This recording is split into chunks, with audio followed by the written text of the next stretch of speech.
Today I'm bringing 4 of the most comforting bakes together in one beautiful video. This is real brioche bread, made with eggs and butter. Soft, rich layers. This is chocolate cake at its best, one of the most addictive focaccia, with parmesan herb butter running through every bite. This is one of the most beautiful bread, made with a liquid dough. No kneading, just a little effort. Today I'll show you how French brioche is really made. Let's get started. Let's start right here with the yeast. I'm using active dry yeast, so this step matters. Now, into a bowl, add lukewarm milk. Not hot, just warm to the touch. Add 1.5 teaspoons of active dry yeast, 4.5 grams. If you're using instant or fresh yeast, use room temperature milk instead, and skip activation process completely. 3 tablespoons of sugar and 3 tablespoons of flour. Give it a good mix until smooth. This little mix builds flavor, which really helps in rich doughs like brioche. Cover it lightly and let it sit for around 30 minutes. If you're planning ahead, you can even refrigerate this overnight. Slow activation, deeper flavor. While the yeast is doing its job, let's prepare the dry ingredients. Today I'm using 360 grams of bread flour. That's about 12.7 ounces, or roughly 3 cups. Add 1 teaspoon of salt flakes, around 5 grams.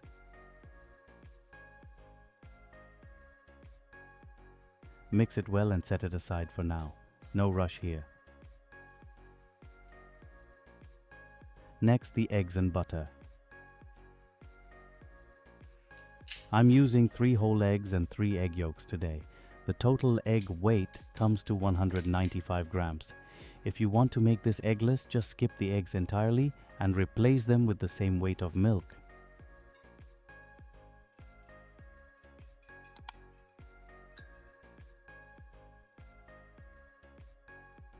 Now for the butter, because brioche means butter, I'm using plenty of butter. Total 200 grams. Cut into small cubes and left at room temperature until soft. That's important for proper dough structure later. Now let's go back and check the yeast. Look at this. You see how foamy it is, active and ready. Everything is ready now. So in the next step, we'll bring everything together and start kneading the dough. Let's move on. Let's move to the stand mixer. Add the flour mixture into the bowl and activated yeast mixture.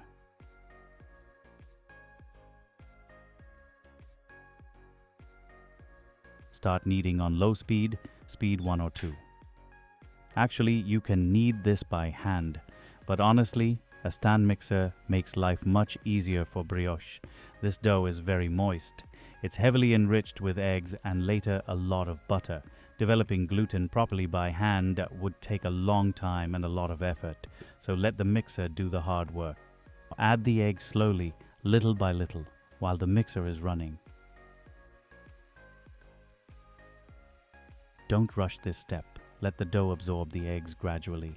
At this stage, patience matters more than speed. We're building structure first.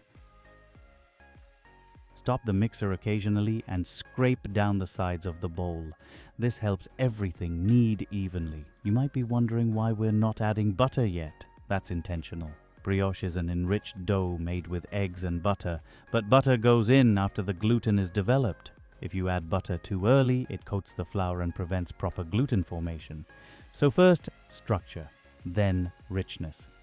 Once you add all the eggs, continue knead until dough gets soft and smooth.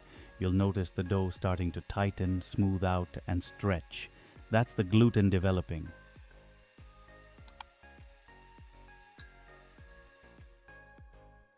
After about 15 minutes, take a look at the dough. It should look smooth, elastic, and slightly shiny.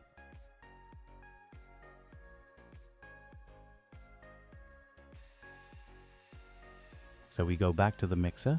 Now comes the butter. Add the softened butter gradually, a few pieces at a time. Never all at once. Let each addition fully incorporate before adding more.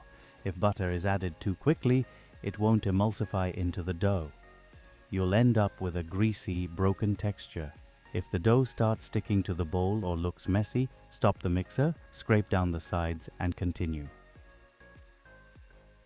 Once all the butter is in, knead for just 4 to 5 more minutes. That's enough. Now check the temperature.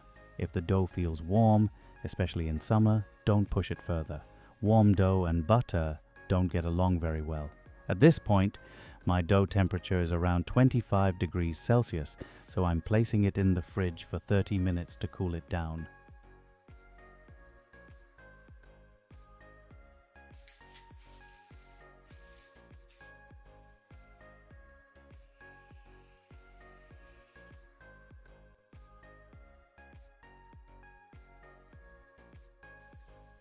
After resting, the dough temperature is now 21 degrees Celsius. This is a safe, ideal temperature to continue kneading. So we go back to the mixer.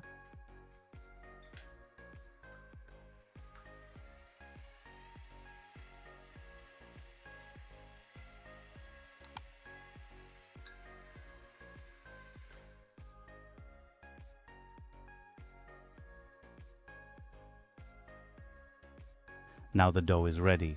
Transfer it into a lightly greased bowl. Cover it well. Today, I'm placing it in the fridge for 2 to 3 hours. If you have more time, an overnight rest is even better. Cold fermentation improves flavor and makes the dough much easier to handle the next day. Alright, let's check the dough. Look at that. It's risen beautifully. Just press it down gently to release the big air pockets. I'm dividing the dough into 6 equal portions. Use a scale if you can. Even pieces bake evenly. Now roll each portion into a smooth ball. If the dough feels a little soft or sticky, that's normal. Just slightly adjust your hand with flour.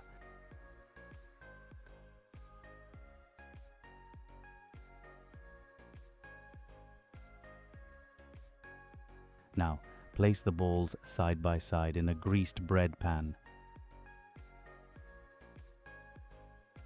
Cover the pan and let it proof again. In summer, this can be as quick as 45 minutes. In winter, it can take up to 2 hours. Don't rush this step. A properly proofed brioche gives you that cloud-soft texture. While it's proofing, let's get ready. Preheat your oven to 170 degrees Celsius and make egg wash. Crack 1 egg and use only the yolk. Add some milk and whisk well.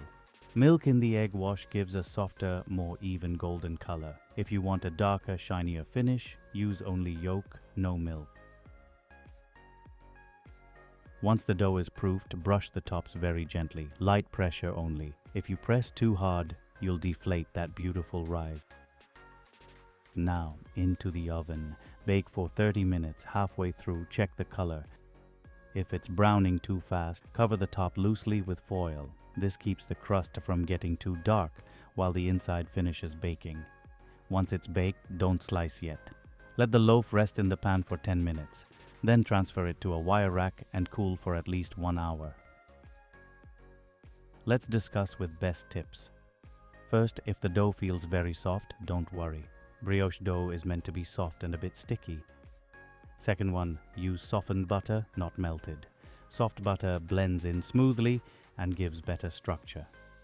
Third, if the dough looks oily or broken, stop kneading and chill it in the fridge for 30 minutes, then continue. Temperature control fixes it. And fourth one, proofing can be slow, especially in cooler weather, because rich dough rises more slowly. Be patient.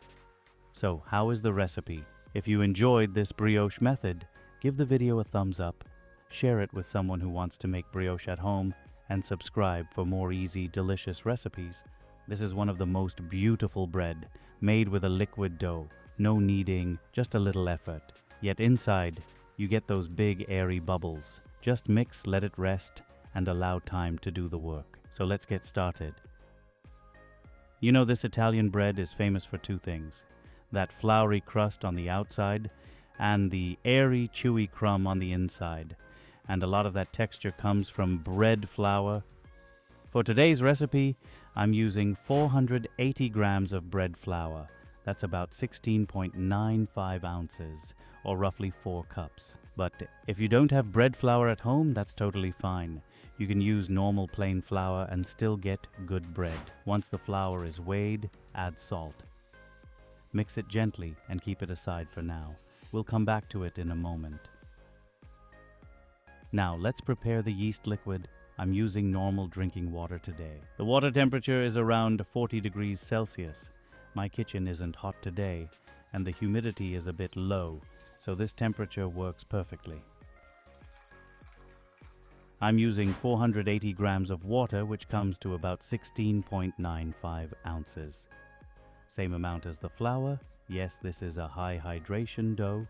If it feels really difficult to handle the first time, you can slightly reduce the water. It's always okay to adjust. For yeast, I'm using instant dry yeast. Easy and reliable. No activation needed. I'm adding 1.5 teaspoons, about 4.5 to 5 grams. If you're using active dry yeast, pause here for a moment. Activate it first with lukewarm water. Wait until it looks foamy. Now, add extra virgin olive oil, about 2 tablespoons, roughly 30 milliliters. This helps with softness and flavor. Give everything a good mix. Sure the yeast is fully dissolved before moving on. Once this liquid is ready, we'll bring everything together and let time do the hard work. Now grab a large mixing bowl, add the flour, then pour in the yeast liquid.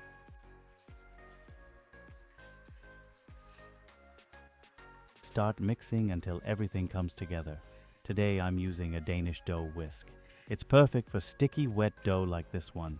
Honestly, it makes life much easier when baking bread at home. But don't worry if you don't have one. The method matters more than the tool. As you mix, you'll notice something right away. This dough is very sticky, messy, lumpy. This is a 100% hydration dough. It won't look neat. Just make sure there are no dry patches hiding in the bowl. You can see it here. Sticky, loose, almost wild. That texture is what later gives us those beautiful airy bubbles and that soft, springy crumb. Once everything is mixed, now cover the bowl and let the dough rest for 1 hour. This rest is doing a lot of work quietly in the background.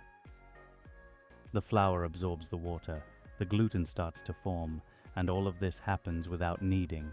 After 1 hour, take another look. See the difference? The dough already looks smoother, more smooth, and easier to handle.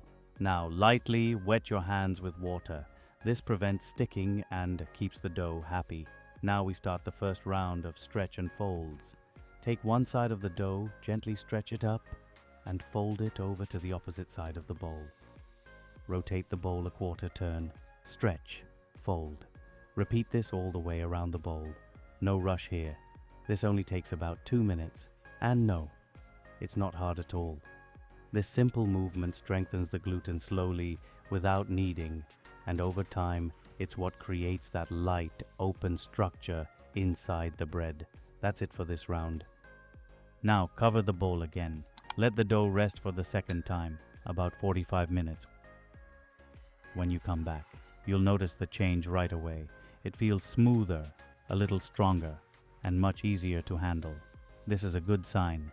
Lightly wet your hands again. No extra flour here. Water keeps the dough relaxed and prevents tearing. Now it's time for the second round of stretch and folds. Use the same gentle motion as before. Lift one side of the dough, stretch it up slowly, and fold it over. Turn the bowl. Stretch, fold, move calmly. There's no need to rush this step. Each fold is doing something important. It's holding onto air, building structure, and slowly shaping the crumb we want. This is how we get that soft with big irregular bubbles inside. Cover the dough once more. At this point, you have 2 good options. You can continue with 2 more rounds of stretch and folds, keeping the dough at room temperature, or you can slow everything down. Place the dough in the fridge and let it rest overnight. This longer rest strengthens the gluten naturally, and more importantly, it builds deeper flavor. So choose what works best for you. Both work beautifully. If you've kept the dough in the fridge overnight, take it out and let it sit at room temperature for a while. Once it relaxes, Gently transfer the dough onto your work surface.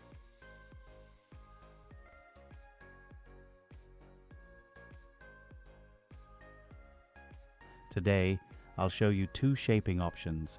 For large loaf, no cutting. Just lightly dust the surface with flour.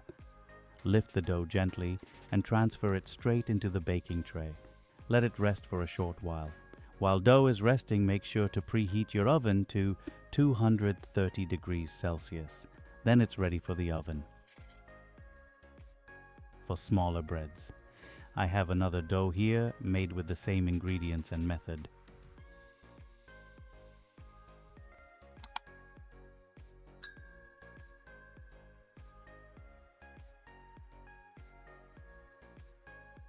I'll divide it into smaller pieces using a cutter. This works perfectly if you want dinner roll size bread. Press the cutter straight down, then twist gently until the dough is completely cut.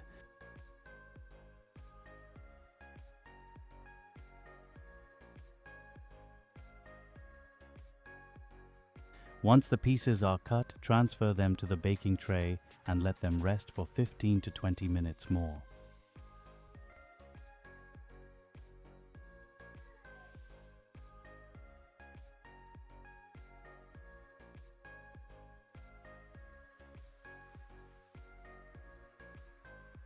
Before baking, don't forget to create steam in the oven.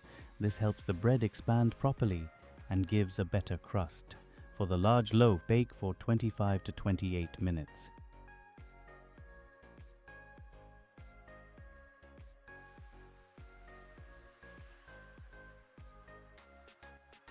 For the smaller pieces, bake for 15 to 18 minutes. Always adjust slightly depending on the size of your bread. Every oven behaves a little differently. And look at this, beautifully baked. When you make this bread at home, just remember a few key points. First, use high-protein bread flour if you can. Second, don't be afraid of high hydration. Third, an overnight rest builds better structure and flavor. And finally, always use steam when baking. Get these right, and this bread will never fail you. So, how's the recipe? If you like it, give it a thumbs up. And don't forget to share it with your friends and family, especially anyone who wants to make easy, no-knead bread at home. This is chocolate cake at its best. Each slice reveals that deep chocolate flavor, beautifully moist and perfectly balanced. It's easy to make and loaded with real chocolate. So today, let's create a cake that looks stunning and tastes even better. So let's start with the shiny chocolate frosting. First thing, grab a medium pan, pour in the cream, and then add the sugar. Sugar really helps here. It softens that deep bitterness of dark chocolate and makes the ganache taste smoother. But if you prefer no sugar, that's completely fine. Just skip it. Now place the pan on medium heat. Keep stirring gently. We don't want anything burning at the bottom, and the sugar needs to dissolve nicely. The moment the cream starts to bubble, just a light boil, take it off the heat. Don't let it boil too long, it can affect the texture. Today, I'm using 70% mild dark chocolate. Chop it into small pieces and drop it straight into the hot cream. Let it sit for 2 to 3 minutes. Just let the chocolate melt on its own. And you know, whenever you work with chocolate, use good quality. It melts better, tastes richer, and gives that beautiful shiny finish we all want. Then whisk slowly. You'll see it turning smooth. Now add the butter and whisk again for another 2 to 3 minutes. The butter gives richness and that signature shine to the frosting. If you want a thicker ganache, just add a little extra chocolate.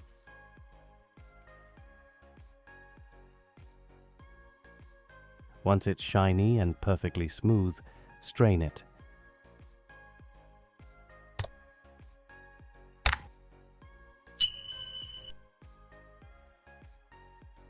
Cover it with plastic wrap touching the surface so no skin forms. Then let it cool in the fridge. It'll thicken slowly until it reaches that perfect spreading consistency.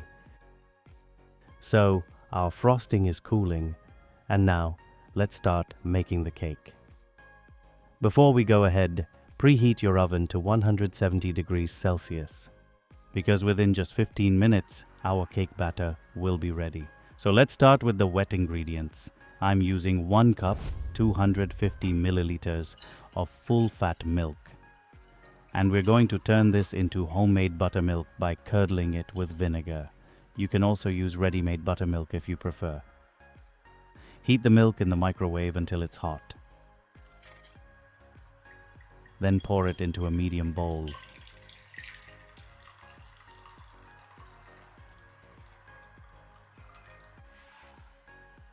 Add 1 tablespoon of white vinegar and watch what happens.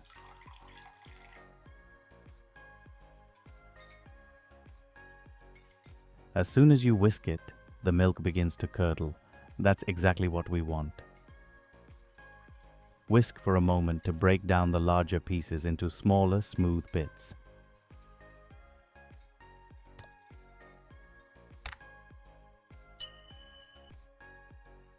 Now add the sugar. Today I'm using a mix of caster sugar and brown sugar. Brown sugar adds a deeper flavor and extra moisture, which makes the cake even softer.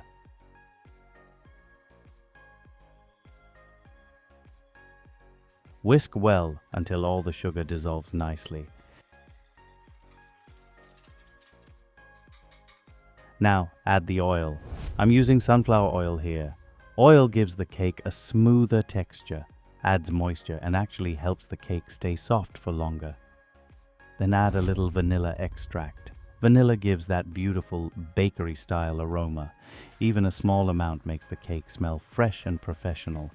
Give everything a good mix and set it aside for a moment.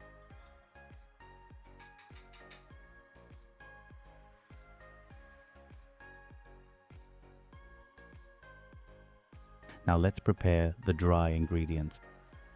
Today I'm using 200 grams, about 7.05 ounces, of all-purpose flour.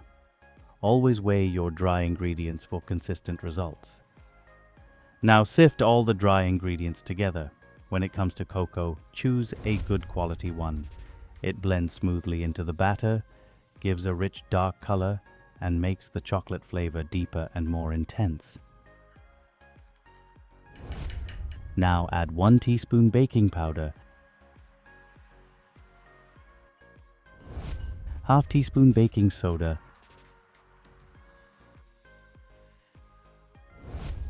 and half teaspoon salt. Sifting helps all the ingredients combine properly, so every part of the batter turns out smooth even and perfectly mixed.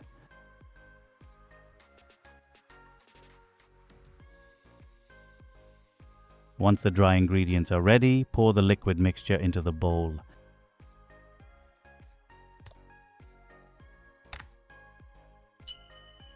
And slowly start to bring everything together. Gently whisk just until it's combined and there are no big lumps left.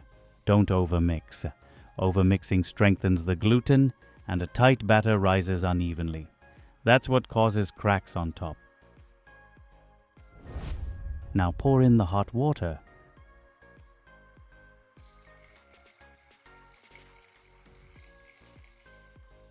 Whisk again until the mixture becomes smooth and shiny.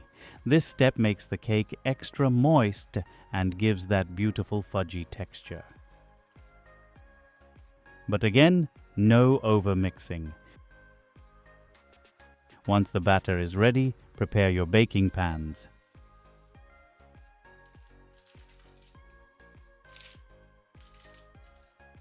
Divide the batter evenly. I'm using a scale, so both layers bake the same and look cleaner.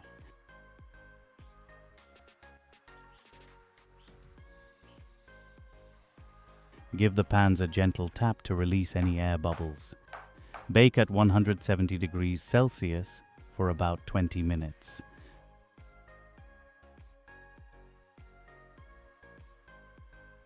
To check if it's done, Insert a toothpick in the center. It should come out clean or with a few moist crumbs. Let the cakes cool in the pans for 15 to 20 minutes. Then carefully remove them and let them cool completely. Never frost a warm cake. The frosting will melt right off. Yesterday, I actually baked 2 more layers. So today we're making a full 4-layer chocolate cake. Refrigerating the layers is even better. It makes them easier to handle. Once both the cakes and the frosting have cooled down, it's time to assemble.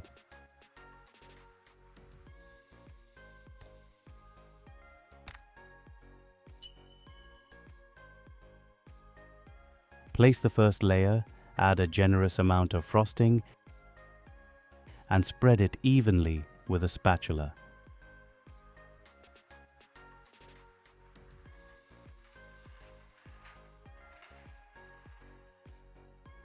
Then place the next layer on top and repeat. Use as much frosting as you like. If it feels too much, just remove some and keep it for your next chocolatey bake. And feel free to create your own design. If at any point the frosting becomes too soft, just chill the cake for 15 to 20 minutes and then continue. Before serving, let the cake sit at room temperature for about 15 to 20 minutes. So, how does the cake look? And how's that ganache? If you enjoyed this recipe, give it a thumbs up and share it with your family, your friends, and anyone who loves baking at home. I think this might be one of the most addictive focaccia. It smells incredible, with parmesan herb butter running through every bite. Today I'll show you how to make the best same-day focaccia at home. Let's get started. First, let's measure everything. I'm using a digital scale today because weighing ingredients gives the most consistent results. If you're more comfortable with cups or ounces, that's completely fine too. Just use what works best for you. I'm using 600 grams of bread flour, which is about 21.15 ounces. To build flavor gently, I'm adding garlic powder. Just 1 teaspoon, nothing overpowering. It adds depth without stealing the show. If you prefer fresh garlic or confit garlic, you can absolutely use that later instead. Just keep in mind, fresh garlic is stronger. For salt, I'm using salt flakes, about 7 grams.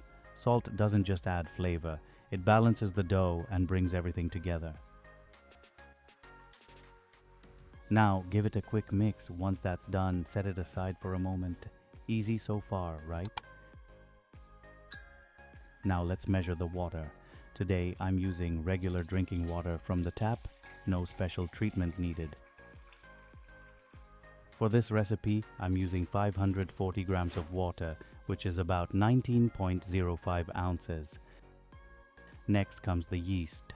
I'm using instant dry yeast, about 1.5 teaspoons or 4.5 grams. Instant yeast works perfectly here and doesn't need activation. If you're using active dry yeast, add it to warm water, whisk gently, and let it sit for 10 to 15 minutes until it becomes foamy. That's how you know it's alive and ready. Now add the olive oil. This is one of the most important ingredients in focaccia. Olive oil gives you that beautiful golden crust, rich aroma, and the signature focaccia flavor we all love. Give the liquid mixture a good stir, just until everything is nicely combined. Now grab a large mixing bowl. Add the flour mixture. Pour in the liquid.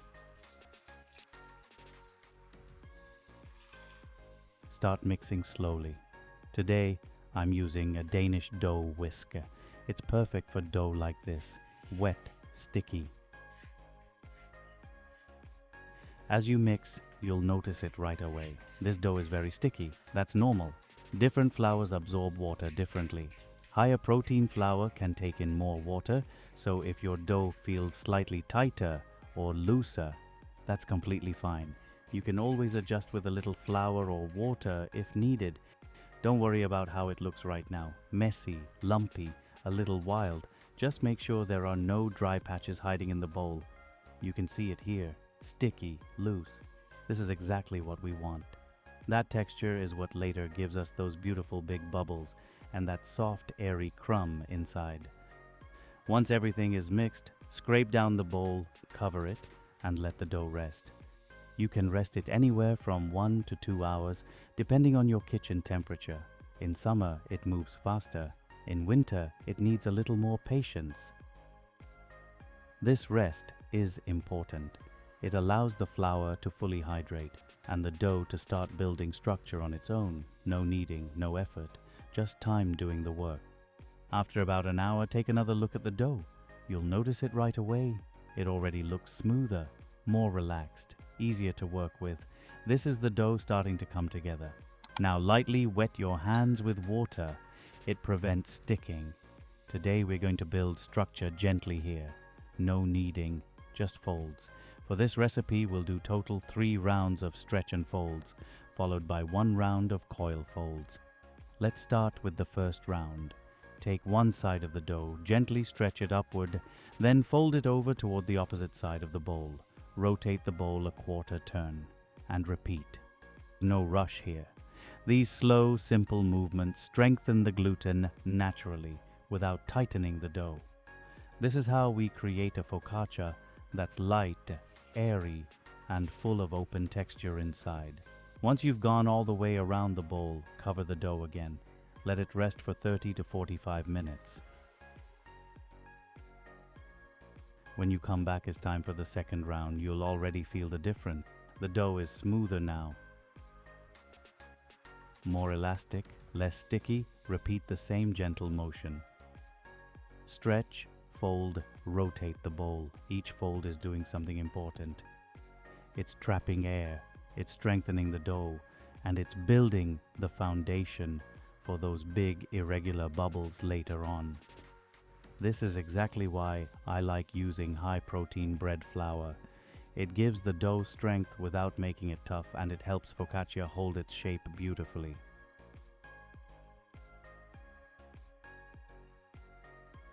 Once the second round is done, cover the dough again and let it rest for another 30 to 45 minutes. Now comes the third and final round of stretch and folds. At this stage, the dough feels completely different. What started out sticky and loose now feels softer, smoother, and just a little bouncy when you touch it. As you lift and fold, notice how easily the dough stretches, almost silky. That's a very good sign. It means the gluten is developing strength without being overworked. Finish the folds, cover the dough, and let it rest for about 15 minutes.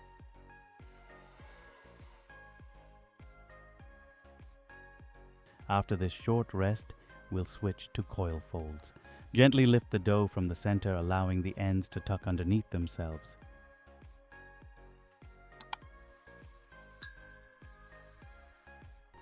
Repeat this a few times. Coil folds are perfect for high hydration dough. They keep the air trapped inside and protect the structure we've already built. Once you're done, cover the dough again and let it proof at room temperature for about 2 to 3 hours. Your kitchen temperature matters here. In a warm kitchen, the dough will rise faster. In a cooler space, it will take more time. Look at the dough now, soft, jiggly. This is what perfectly proofed focaccia dough looks like. You're looking for a dough that feels light, looks relaxed, and jiggles gently when you move the bowl. Small bubbles on the surface are a great sign. After about 2 hours, the dough has risen beautifully. Now let's prepare the baking tray. Line the tray with baking paper if it isn't non-stick. Then take a little melted butter and spread it evenly across the surface. This helps with flavor, and it also prevents sticking. Gently transfer the dough into the tray. Next, take some cold butter and slice it thin. Place the butter slices right down the center of the dough. Now comes the flavor layer. For the parmesan herb mix, blend parmesan with fresh herbs. I use thyme and rosemary. This combination works beautifully. The parmesan adds richness, and the herbs bring a fresh, aromatic balance. This step alone takes focaccia to another level. Now fold the dough gently from both sides, bringing the edges toward the center. completely covering the butter. Take your time here. Ease it in slowly.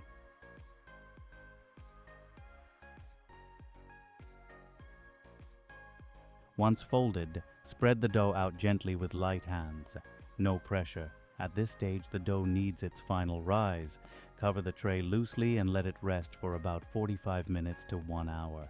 While the dough is rising, preheat your oven to 230 degrees Celsius or 450 degrees Fahrenheit.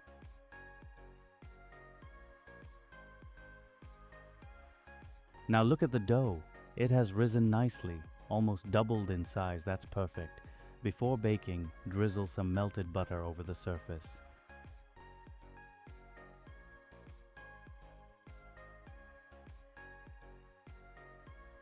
Now gently dimple the dough. Press your fingers down slowly, all the way across the surface.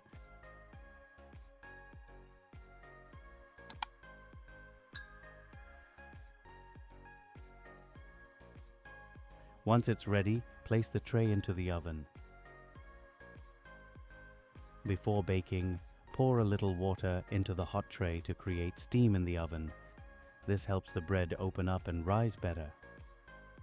Bake for 22 to 25 minutes until the top turns a deep golden color and the bottom feels slightly crisp. While the focaccia is still hot, brush a little more melted butter over the top. The aroma is incredible. This parmesan herb butter focaccia is impossible to ignore. The crust is crisp, the inside is soft and fluffy, and every bite is full of flavor. So, how was the recipe? I really hope you enjoyed it. If you did, don't forget to give this video a thumbs up and share it with anyone who loves focaccia. And of course, subscribe for more delicious bread recipes. If you'd like to explore more focaccia ideas, you'll find plenty right here on the channel. Until next time, enjoy this beautiful focaccia.